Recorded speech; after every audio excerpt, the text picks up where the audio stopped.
नमस्कार विद्यार्थी मित्रांनो, जाधव स्पर्धा परीक्षामध्ये तुमचं स्वागत आहे।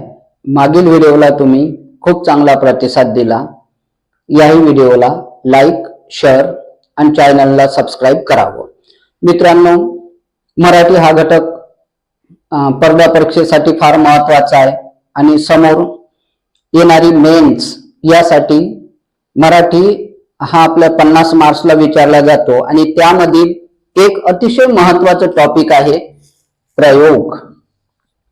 प्रयोग हे फार महत्त्वाचं टॉपिक आहे आणि यावर आपल्याला एकटा दुकटा 2-3 प्रश्न बघायलाच मिळते कोणत्याही परीक्षेमध्ये।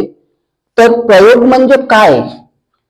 तर प्रयोग म्हणजे काय तर वाक्यातील कर्ता, कर्म आणि क्रियापद, वाक्यामध्ये 3 गोष्टी असते, कर्ता, कर्म आणि क्रियापद यांच्या परस्पर संबंधाला प्रयोग असे म्हणतात। वाक्यातील कर्ता, कर्म, क्रियापद यांच्या परस्पर संबंधाला प्रयोग असे म्हणतात।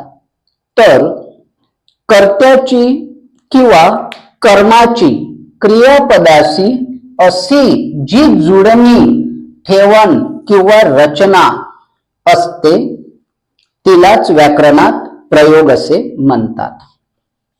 तर आपल्याला कधी कधी डेफिनेशन सुद्धा विचारली जाते की प्रयोग म्हणजे काय, असं लिहून देते वाक्यातील कर्ता, कर्म, क्रियापद यांचा परस्पर संबंधाला काय म्हणतात तर प्रयोग।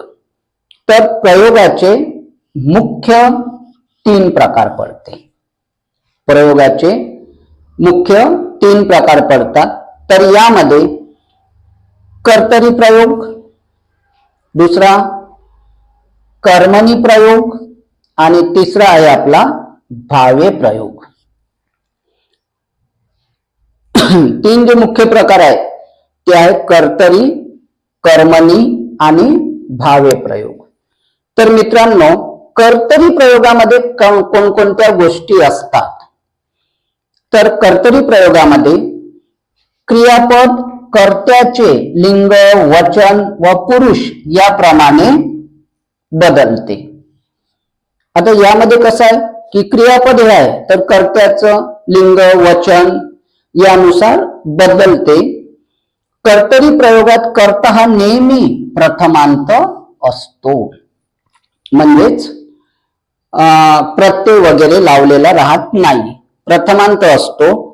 कर्त्याला प्रत्यय नसतो, कर्त्याला प्रत्यय नसतो। तर हे कोण्या प्रयोगाबद्दल पाहताय आपण तर कर्तरी प्रयोगाबद्दल नसतो।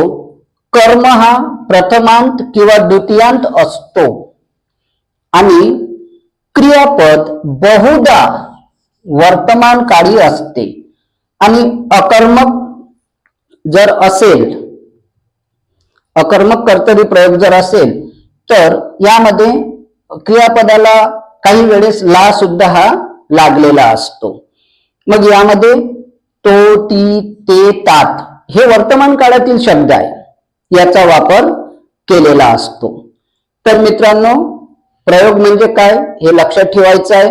कर्तरी प्रयोग, कर्मणी प्रयोग आणि भावे प्रयोग हे 3 मुख्य प्रकार आहे।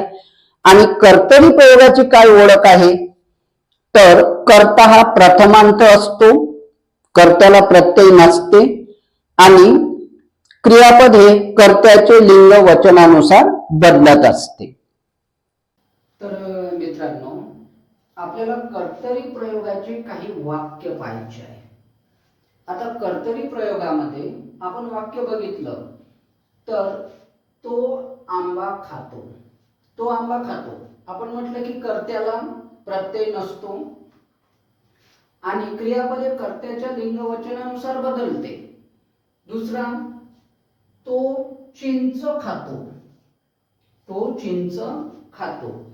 तर यामध्ये तो हा कर्ता आहे, आंबा हा कर्म आहे आणि खातो हे क्रियापद आहे। मग तो चिंच खातो तर ती आंबा खाते। मग आता यामध्ये आहे तो आंबा खातो, पुरुषवाचक सर्वनाम आहे।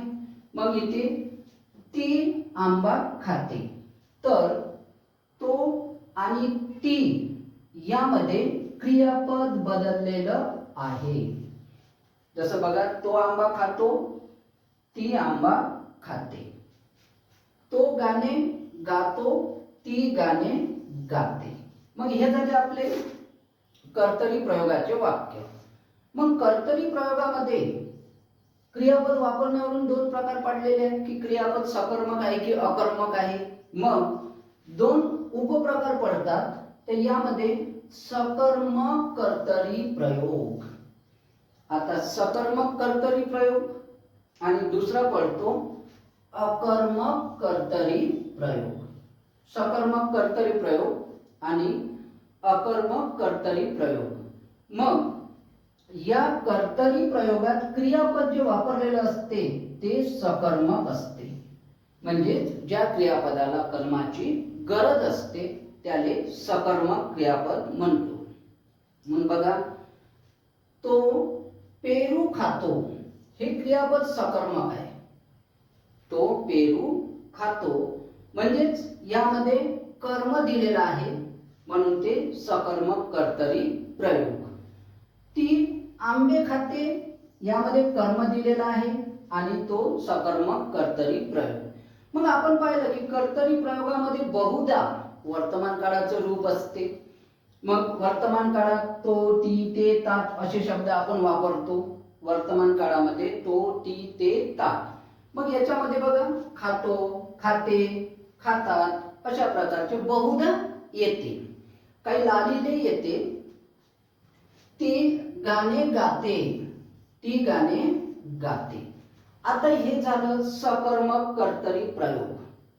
जर दिलेल्या प्रयोगामध्ये जर कर्म दिलेला असेल तर तो सकर्मक कर्तरी प्रयोग होईल. जर उपप्रकार विचारले तर या कर्तरी प्रयोगात क्रियापद हे अकर्मक असते. अकर्मक कर्तरी प्रयोगात क्रियापद अकर्मक असते म्हणजे यामध्ये कर्म दिलेला नसतो म्हणून त्याला अकर्मक कर्तरी प्रयोग म्हणतात. मग यामध्ये ती रडते हे वाक्य आहे. ती रडते म्हणजे स्वतःचीच क्रिया स्वतःवर होत आहे, दुसऱ्यावर नाही. म्हणून ती रडते. तो हसतो, ती रडते, तो हसतो आणि चंद्र उगवला. तर मित्रांनो, यामध्ये अकर्मक कर्तरी प्रयोग दिलेला आहे. फूल उमलले, विद्यापीठ प्रसिद्ध आहेत, विद्यापीठ प्रसिद्ध आहेत. तर यामध्ये कर्तरी प्रयोगाचे दोन प्रकार दिलेले आहेत. एक सकर्मक कर्तरी आणि दुसरा अकर्मक कर्तरी. मग कर्तरी प्रयोगात भविष्यकालीन वाक्याच्या रचनेत क्रियापद लिंगानुसार बदलत नाही परंतु ते वचनानुसार बदलत असते. कर्तरी प्रयोगामध्ये भूतकाळी व विद्यार्थी वाक्य सुद्धा असतात. विद्यार्थी वाक्य सुद्धा असतात जे अकर्मक कर्तरी प्रयोगाची रचना यामध्ये आढळतात. जसं बघा, रमेश गावला गेला. आता रमेश गावला गेला या वाक्यामध्ये आपल्याला भूतकाळी रचना दिसत आहे आणि गाडा घराजवळ थांबावा. तर विद्यार्थी वाक्यामध्ये जनरली वावी वे लागलेलं असते क्रियापदाला, त्याच्यामुळे गाडा घराजवळ थांबावा हे एक महत्वाचं त्यामध्ये आहे. दुसरं, कर्तरी प्रयोगात भविष्यकालीन वाक्यरचना सुद्धा असते. भविष्यकालीन वाक्यरचना सुद्धा कर्तरी प्रयोगात केल्या जाते. मग क्रियापदे कर्त्याच्या लिंगानुसार बदलत नाहीत तर वचन व पुरुषानुसार बदलते. आता बघा, अजय आंबा खाईल, अजय आंबा खाईल, जया आंबा खाईल. मग यामध्ये क्रियापद बदललेलं नाही. इथे आपण अजय घेतला, इथे जया घेतलेली आहे. पण आता तो आंबा खातील, आता ते आंबा खातील आणि तू आंबा खाशील. मग पुरुषानुसार आपल्या इथे क्रियापद बदललेला आहे. तर मित्रांनो, कर्तरी प्रयोग हा महत्वाचं आहे. आपल्या व्हिडिओमध्ये आपण कर्तरी प्रयोगाचं वाक्य घेतलेलं आहे आणि त्याच्यामध्ये बऱ्याच वेळा आपण समजावून सांगण्याचा प्रयत्न केला. विद्यार्थी मित्रांनो, मागील व्हिडिओला चांगला प्रतिसाद दिला. याही वेळेस लाईक, शेअर आणि चॅनलला सबस्क्राईब करावं. धन्यवाद.